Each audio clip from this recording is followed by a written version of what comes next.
Okay, so my first video post, I tried to do these as I went through, but it won't let me post more than one video per post. So to keep it all together, I just kind of want to put this all together. So let's see if I remember, because I did this as I was reading. So my first takeaway was when they were talking about how the teacher, he was doing a perspective assignment to teach the kids the certain points of perspective, and how they were assigned to choose a building in their town. And I remember doing that project in my school and how much I hated it. And I think that's really stood out to me, the idea of adding a big idea to that to make it personal and fun. So I remember taking a picture of the broken down mall in my town and just drawing that and hating it the whole time. And I hated perspective because of it, and I didn't like drawing environments because of it, because it was boring. Who wants to do that? I don't want to just draw a picture. And I really like the idea of engaging students with a building that's important to them, where it still teaches them the same thing, but it makes it fun and interesting and creative. And I remember in one of my my first drawing class in college, what our teacher did, our professor, she had us build little houses first, and that we got to add our own furniture, and that made it personal and fun. I got to make the environment that I learned perspective with, and that made it so much more personal to me and so much more engaging. And I love the idea of adding that instead of draw something from a picture. And then my second takeaway was, let me see if I can pull the quote up, because like I said, it was in the conclusion. Getting to the conclusion, I really love this quote that was down here. We cannot continue to claim that the arts promote creativity and problem solving if our curricula, and I cannot read that word because I'm super dyslexic, simply ask students to replicate how other artists have solved visual problems. I also really love that idea, and that quote really stood out to me because personally, I don't think art classes always inspire creativity and the problem solving that is so important to artists and in other fields. It doesn't teach something that you can take to something else.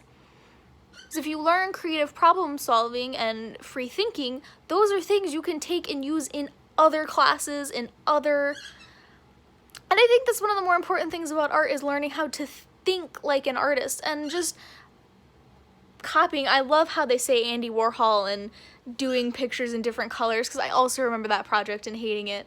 And no, that doesn't really, all you really learned about was a very vague idea of what pop art is, and only Andy Warhol.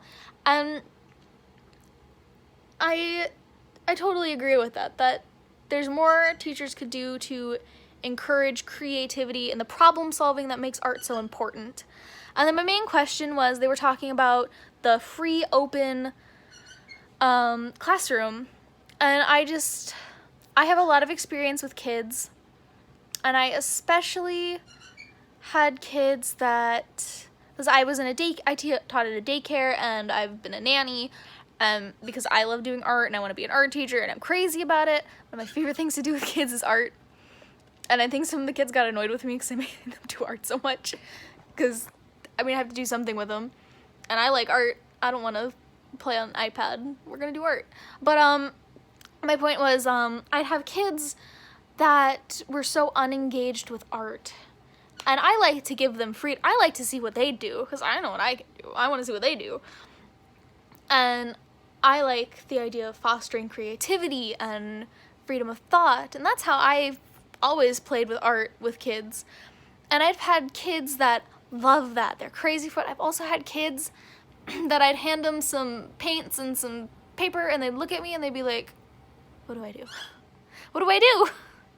And I just can't imagine because I know there are kids that just are not engaged with that. And I'm wondering in this, what do you do with the kids that you give them the freedom, you give them the creative, their choice, and they look at you and they're like, because they do that. It's not all kids have the disposition to just freely explore something. And I think that's mostly due to our societies. We do not encourage that. We encourage step by step instruction, like a mathematical, scientific based form of thinking. And some kids really good at that, and they really latch on to that, and then we don't, I think, sometimes encourage that freedom. And I'm just curious what you would do in that case with the kids that just don't want to explore. Because there are some kids like that. Some kids don't explore. They look at you and they want instruction, and they want to be told what to do. I don't know if they want it, but that's what they're used to, and that's what they respond to. And I'm just curious in that, I guess I wouldn't know personally how I would handle those kids in a classroom where I just said, run free, be creative, and then I have the kids that look at me like, do what? That's my big question with all of this, is what do you do with those kids? So thank you for, this is my, I don't know how to end things, but bye!